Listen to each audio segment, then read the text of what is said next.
Welcome to Road to Recovery. Hello there. Welcome to Road to Recovery, advocacy and insights for trucking accidents with Sagi Shaked. Sagi is founder of Shaked Law, personal injury lawyers, and is ranked as one of the top 100 trial lawyers in the United States by the American Trial Lawyers Association. Today, Sagi is going to break down the legal defense strategy used by trucking companies and their insurers and how you can push back when they try to avoid responsibility. Sagi, it's great to see you again. Thanks for being here. Thank you, Kevin. Yeah, this is going to be a good episode. Well, this is your favorite topic, right? With fighting the trucking companies, fighting the insurers that are trying to lowball or trying to escape fault or liability. So, what are the most common legal defenses that trucking companies will raise to avoid liability? Right. So they raise a whole bunch of them, and if you look at so what happens is when you file a lawsuit, it's called a complaint, and then they have the answer. And a lot of them will have a boilerplate or a cookie cutter type of defenses that they file. I've seen some where, my client's in a car and they just come up with nonsense. Or my client, I had one recently, they filed one. My client's on a motorcycle, gets hit by a truck. And of course, his seatbelt wasn't on is what one of the defenses were. So those are cookie cutter defenses that you'll see. So what are you going to see when you see these cookie cutter defenses? Because, why would a motorcyclist have a seatbelt on, right? But that's the copy and paste job that you'll get in a lot of these cases because they're overwhelmed with cases. And that's where you, as the plaintiff's lawyer who shouldn't be overwhelmed with cases because you're going to really get your client justice, can really fight. So first one is what they call comparative negligence. What does that mean? It means you're also at fault. If you were driving and the truck hit you, they're going to blame your client. So what does that mean? Maybe it's a T-bone collision. Think about like the letter T where you're at an intersection and he said, she said, so that's one of them. Another one type of defense that you see is the sudden emergency doctrine. The truck driver had a sudden emergency or they passed out or had a condition. So you'll see that defense sometimes. A big one that you're starting to see a lot, and we spoke about it in a couple of episodes, is the independent contractor defense. That wasn't our employee. We don't know anything about them. No, you don't know anything about them. They're just driving a truck with your name on it, with your uniform, your name badge, your everything, but you don't know anything about them. Nope. Then sometimes they'll blame if it's a mechanical failure, they'll try to blame someone else. Or if someone cut off the truck, obviously that's a good defense. They'll blame the person that cut off the truck. And then another defense that you get is what's called proximate cause or causation. They're saying that the injuries that your client has, some may be related and some are not related, or maybe none of them are related. I mean, look, if it's a frivolous case, it's a frivolous case. Don't file it. But if you have legit cases and your client is really hurt, they're still going to say the injuries, like they do in every case, even a car crash case, the injuries are not from this crash. They got to be from something else. Or the injuries heal after 6 to 8 weeks, because that's what every defense doctor says. 6 to 8 weeks, and I can write their report, 6 to 8 weeks, and it's no longer from this crash. It's got to be from something else. So the same playbook you see in the auto world, they use in the trucking world. They're just a little sneakier in the trucking world. And just tweak it a little bit to fit the industry. So when they're attempting to shift this blame, how do you counter that? So, when they try to twist everything, they're saying the plaintiff was speeding or the plaintiff was distracted. So it's our job to prove that didn't occur. So immediately what I would do is try to get the black box data, right? Especially if they're saying your client was speeding or your client wasn't wearing a seatbelt. Get that black box data, because that black box data will tell you how fast your client was going at the time of impact. And most cars, I'd say 99% of vehicles, not all motorcycles, but most cars have their black box data. So you get the black box data. It'll tell you if the person's seatbelt was on. It will tell you how fast they were going. If they claim your client was distracted, show that they weren't on the cell phone or that they weren't using anything. If they have dash cam, that'll really help out. Another way they try to muddy the waters is they'll misuse the deposition testimony of your client and read it out of context. We have a case going on right now where the defense lawyer thinks they're cute. They file a motion, but they don't put any of the comments in context.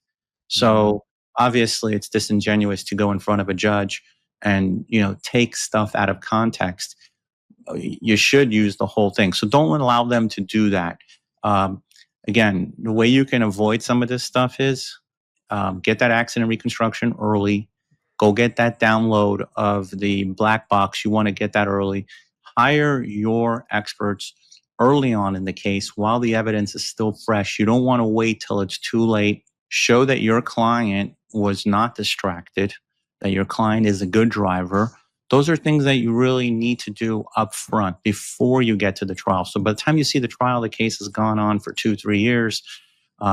And you have the time to do it. So your time to do it is in the pre-suit stage before you even file a lawsuit.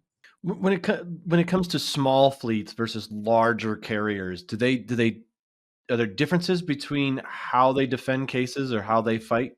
Yeah, there's a big difference. So initially, if you're dealing with a large fleet, they will have a safety director in place. They will have policies and procedures in place. So they lawyer up pretty fast. So when we're dealing with a large fleet, we send out our preservation letters. We're getting lawyer letters back. They're not even dealing with adjusters anymore. They're dealing with lawyers. When you're dealing with the smaller fleets, the mom and pops, you're dealing with an adjuster. Really, lawyers don't get involved until the lawsuit's filed. Going back to the large fleet not only lawyer up, but they have experts all over the country ready to go. So if you're dealing with one of these big trucking companies, they know they have their accident reconstructions on a retainer. They have their human factors experts. They have their investigators. They're immediately at the scene. And they're always at the scene before I get the call or a plaintiff's lawyer gets the call, because plaintiff's lawyer gets the call, their client's injured, going to the hospital. The last thing they're thinking about is, oh, I gotta, get a lawyer. They're in so much pain they can't even think about it. Right. But the insurance company, and they train their drivers. The first phone call that driver makes is to the risk management department. They're trained on that. When you get into a crash, this is the first thing that you're going to do. You're going to call risk management. So the smaller fleets, they're not as organized. They don't have teams of experts available on the fly where they can go and preserve evidence. So smaller carriers, you're dealing with less insurance. The major fleets, you're dealing with a lot more insurance. So sort of like the David versus Goliath kind of thing, I would say, is what you're dealing with. There really is a difference between the smaller fleets and the larger fleets and how they defend these cases. Definitely. Yeah, that's really interesting. So what is the kind of documentation or evidence that you find is best to sort of neutralize these defenses that they're trying to put out there? Right. So what I would do is initially you get that case, send out the preservation letter. It's so key, whether you're dealing with a small mom and pop, which remember they're disorganized and may lose information. So you want to get that early on, or you're dealing with a large fleet, send out those preservation letters to preserve for example, hours of service, the logs. They used to be handwritten, they're electronic now. You want to get those logs for each and every case because that'll help tell the story. You want to go and do the download with your accident reconstruction expert to do the download of the black box in the truck. And if there was another car involved or in your client's car, you want to do the download. That'll help, tell your client's story as well. Now, sometimes the black box data is not available. We have a couple of crash cases where the car is burned and exploded. So black box data is not available. But when it is available, you want to get it. Maintenance records on the truck, extremely important. We just had a case call in the other day where the client's driving and a wheel flew off a truck, but no one can identify the truck. So we're trying to find how to get that truck found. I know a friend of mine has the same type of case as well, dealing with that. The next thing you want to do is look at dash cam footage. Most of the trucks nowadays, you start to see they have dash cam interior and exterior. So when I mean exterior, that's looking forward and to the sides, the peripheral, and then interior inside the cab. So when you see that, you want to get that because this is another portion of that puzzle that you're building so you can get a clear picture of what happened. Witness statements, I like to send out the investigator ASAP and have an investigator on your team that goes out and goes to the scene, gets statements, because you could be, as a lawyer or a trial lawyer, you may be in court, you may be in a deposition, you may be in trial, and you can't get out to the scene that same moment. But an investigator who you've worked with, who knows what to look for, will get out there, preserve testimony, preserve evidence, and ensure they get pictures of the scene, especially with your accident reconstruction expert. So, and then a lot of times what we're starting to do now is as soon as we get out there, we go with a drone and we're surveilling the area to see, is there any type of other evidence that you may be able to see? So, and in Florida, and I think they started to do this in every state, if it's on a major highway, you start seeing cameras on the highway, you can get access to the video from the highway, and they may have captured the events leading up to the crash or the actual crash. So think about doing all those things. Again, if you have a serious and catastrophic case where you need to get justice for your clients, it's going to require work, a lot of work.